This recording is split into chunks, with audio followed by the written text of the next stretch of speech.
Praise the lord, హల్లెలూయా. దేవుని నామాన్ని అందరికీ వందనాలండి. బైబిల్లోంచి ఈరోజు దేవుని వాక్యమును మనం వివరించుకుంటూ ఉండగా లూకా సువార్త 6వ అధ్యాయము 45వ వచనం. సజ్జనుడు తన హృదయమును మంచి ధననిధిలో నుండి సద్విషయములను బయటికి తెచ్చును, దుర్జనుడు చెడ్డ ధననిధిలో నుండి దుర్విషయములను బయటికి తెచ్చును. సజ్జనుడు అంటే మంచివాడు తన హృదయము ఎక్కడి నుంచి అంటండి, మన హృదయము నుంచి, అంటే ఆ మంచివాడి హృదయములో నుంచి వచ్చే ప్రతి క్రియ లేదా వచ్చే ప్రతి పని లేదా వాడు మాట్లాడే ప్రతి మాట కూడా ఏ విధంగా బయటకు వస్తుందంటండి, మంచిగానే బయటకు వస్తుందట. తర్వాత బయటకు తెచ్చును. దుర్జనుడు చెడ్డ ధననిలో నుండి దుర్విషయములను బయటికి తెచ్చు. అందుకే బైబిల్ మరొకసారి తెలియజేస్తుంది వాక్యం ఏంటంటే, హృదయము బహు మోసకరమైనది. ప్రియ సహోదరి సహోదరుడా, మనము హృదయము ద్వారా మన హృదయంలో ఏ మాట అయితే ఉంటుందో, అందుకే ఇక్కడ మాట్లాడుతున్నాడు చూడండి, హృదయము నిండియుండు దానిని బట్టి నీ నోరు మాట్లాడుతుందంటే అది నీ నోట్లోంచి వచ్చిన మాట కాదు. ఎక్కడి నుంచి వచ్చిన మాట అంటే అది నీ హృదయ లోతులలో నుంచి వచ్చినటువంటి మాట. అదే నువ్వు మంచివాడివైతే నీ మాట ఎలా వస్తుంది బయటికి? నీ మంచి అనే హృదయ ధననిధిలో నుంచి నీ మంచి మాటలు బయటికి వస్తాయి. అదే నువ్వు చెడ్డవాడవైంది, నీకు చెడ్డ మాటలు ఎప్పుడైతే బయటకు వస్తాయండి, నీ చెడ్డ హృదయ ధననిధిలో నుంచి, అంటే నీ చెడ్డ హృదయంలో నుంచి అవి ఎక్కడ బయటకు వస్తాయండి? నీ చెడు మాటలు బయటికి వస్తాయి. నీ హృదయము నిండియుండి దానిని బట్టి, నీ హృదయంలో ఏదైతే నువ్వు దాచుకుంటావో దానినే నువ్వు బయటికి తీస్తావు.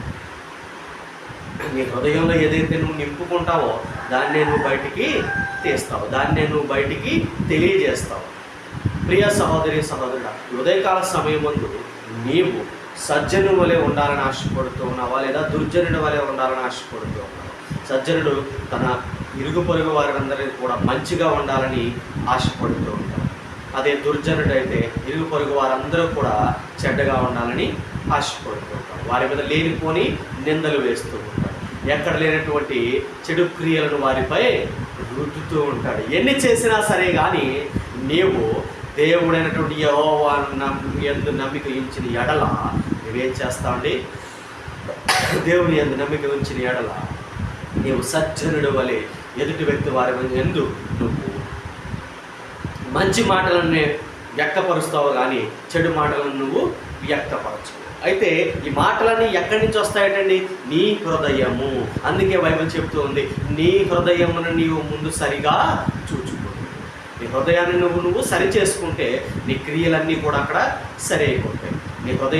నీ హృదయంలో ఉన్నటువంటి చెడును, పాపమును, క్రోధమును, కోపమును ప్రతి దాన్ని నువ్వు విడిచిపెట్టి నీవు సజ్జనుడి వలె ఇతరుల కోసం నువ్వు ఎప్పుడైతే ఆలోచిస్తావో, ఇతరుల యందు నువ్వు దయా కరుణా హృదయుడవై నువ్వు ఎప్పుడైతే ఉంటావో, ప్రియ సహోదరి సహోదరుడా, నీకు దేవుడు ఇచ్చే ధన్యత, గొప్ప మేలులు నీ హృదయము ద్వారా నీవు విడిచే ప్రతి మాట కూడా మంచిగానే బయటికి వస్తుంది. నీ హృదయము మంచి ధననిదా లేదా నీ హృదయము చెడ్డ ధననిదా అనేది నీవు తేల్చుకోవాల్సిన సమయం.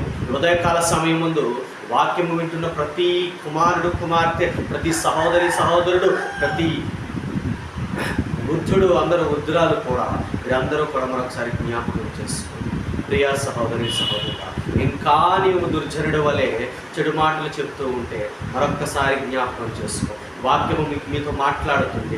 నీవు నిజముగా సజ్జనుడు అయితే ఇతరుల కొరకు నువ్వు చేసే క్రియలను బట్టి, నీ సజ్జనతను, నీవు హృదయము ద్వారా ఇతరులతో మాట్లాడే మాటలను బట్టి నువ్వు సజ్జనుడు అని మనకి తెలుస్తుంది. ప్రియ సహోదరుడు సహోదరుడా, ఈ ఉదయకాల సమయం ముందు నీ హృదయమును సరి చూసుకో. హృదయము బహు మోసకరమైనది, భారమైన వ్యాధి కలిగింది. నిజంగానే అది భారమైన వ్యాధి కలిగినది. ఆ వ్యాధిని బాగు చేసేవాడు ఎవడండి? ఎవరైనా ఉన్నారు. ఎలా? ఏదైనా గుండె సంబంధిత వ్యాధులు కానీ వచ్చినప్పుడు దానికి సరిపడా డాక్టర్స్ ఉన్నారు.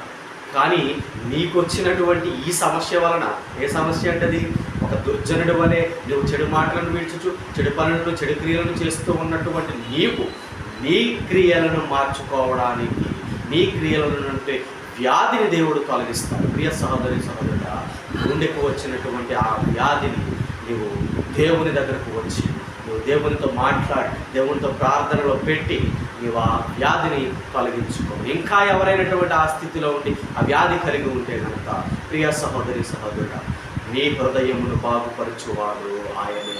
ఆమేన్. నీ హృదయమును సరిచేయువాడు ఆయనే. ఆమేన్. నీ హృదయమునకు వచ్చిన వ్యాధిని తొలగించు పరమ వైద్యుడు ఆయనే. దేవునికి స్తోత్రం కలుగును. కొద్ది మాటలు దేవుడు మన ఇంటిలో దీవించి ఆశీర్వదించును గాక.